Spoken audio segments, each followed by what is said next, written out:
Comment savoir davantage? Alors aujourd'hui, j'aimerais te parler d'apprentissage. En effet, chaque jour, on réalise qu'on n'est pas assez bon par rapport à la hauteur que l'on veut être. Peut-être que ce n'est pas le cas pour toi, mais de la plupart des cas, pour moi, c'est tout en mon cas. Quand je me compare à des personnes incroyablement exceptionnelles, eh bien, je me dis, oh là là, j'ai tellement de choses et tellement d'améliorations à faire. Et si tu penses que ce n'est pas le cas, tu ne dois pas t'améliorer, c'est peut-être parce que tu t'entoures de mauvaises personnes.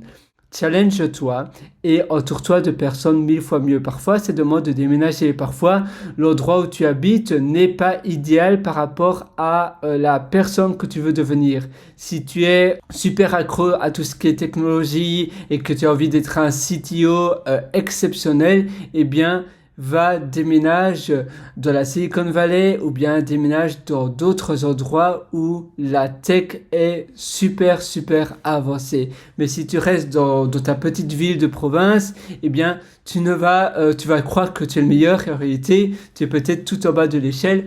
Une fois que tu vas te comparer aux personnes de la Silicon Valley ou bien de New York ou dans d'autres villes où les personnes sont par moyenne dans le domaine de la tech incroyablement avancé, tu vas voir la différence. Et ça peut être la même chose si tu es un docteur ou bien si tu es un psychologue, si tu es un chanteur, va dans l'endroit où les meilleurs, le top du top, le best du best se trouve, la crème de la crème. C'est la même chose si tu es un acteur, eh bien, à nouveau, si tu restes dans ton petit pays, confort, c'est bien, tu restes dans ta zone de confort, mais si tu veux devenir meilleur, tu dois te challenger et donc tu dois étendre ta zone de confort et pour faire cela, pour réaliser cela, tu devras aller par exemple à Hollywood ou à des endroits similaires où tu as la plus grande concentration, la plus grande densité d'acteurs incroyablement talentueux.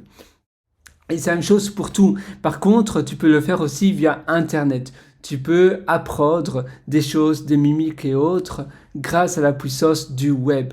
En regardant des documentaires, en achetant des livres audio, etc.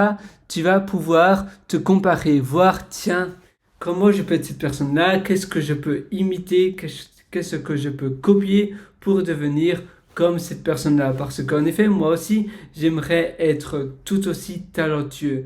Qu'est-ce qui me moque? Quels sont les mauvais réflexes peut-être que j'ai pris l'habitude, les mauvaises habitudes? Qu'est-ce que je devrais faire au moins 10 minutes par jour pour tendre petit à petit vers la personne, le modèle idéal que je veux devenir. Voilà, j'espère que ça va t'aider, du moins pour te challenger, et n'écoute pas simplement cette session, applique les règles. Donc dès aujourd'hui, sinon tu ne sais pas si ça fonctionne ou pas, dès aujourd'hui tu vas appliquer. Tu vas peut-être, si tu n'es pas dans le bon endroit, tu vas déjà aller sur Internet, suivre des chaînes YouTube et autres similaires, tu vas voir des documentaires et tu vas toujours, à chaque fois que tu regardes ces documentaires par rapport à ton domaine d'activité, tu vas te comparer. Si tu es dans la programmation, c'est à nouveau des cours, des personnes qui font des conférences en programmation, et tu vas te comparer, te dire, tiens, comment ça se fait que cette personne-là sait faire cette chose-là de cette manière-là, à cette rapidité-là, et pas moi? Comment il réfléchit différemment? Qu'est-ce que je pourrais faire pour m'améliorer dans le domaine où, en ce moment, eh bien, c'est pas vraiment mon point fort? Peut-être que je dois m'exercer, peut-être que je dois faire un quart d'heure tous les jours de screencast mon écran. Donc tu partages ton écran, tu filmes ton écran en programmant. Et ainsi tu pourras pas regarder des sources, faire des sources de tutoriels, faire du copier-coller et autres. Non, parce que ça te forcera à challenger ton cerveau, ta mémoire pour devenir meilleur. La même chose pour l'élocution, si tu veux t'améliorer dans l'élocution, si tu veux être un speaker très connu, un conférencier connu, tu dois t'inspirer des personnes comme Brian Tracy et autres, tu dois aller voir des conférences, tu dois, même sur Internet, il n'y a pas trop l'excuse, tu te dis non mais c'est loin, aujourd'hui je ne peux pas aller voir une conférence, c'est impossible, mais alors tu peux directement aller sur Internet et à nouveau, mets sur pause, compare-toi. Dis-toi, tiens, comment je pourrais faire cela? Regarde-toi aussi devant le miroir, c'est important. Donc, tu vois, là, tu vas te regarder devant le miroir, tu vas te dire, tiens, qu'est-ce que je pourrais faire de différent pour améliorer ma tenue, ma posture. Peut-être que je me tiens pas suffisamment bien, peut-être que ce sont des croyances limitantes et je dois changer ces croyances limitantes. En effet, la seule limite que tu as, c'est celle dans ta tête, donc tu dois changer cela pour améliorer petit à petit.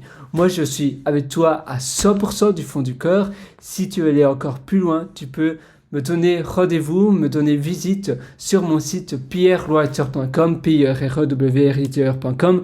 Là-dessus, tu trouveras aussi un atelier que je t'ai concocté spécialement pour toi qui s'appelle Belle Vie.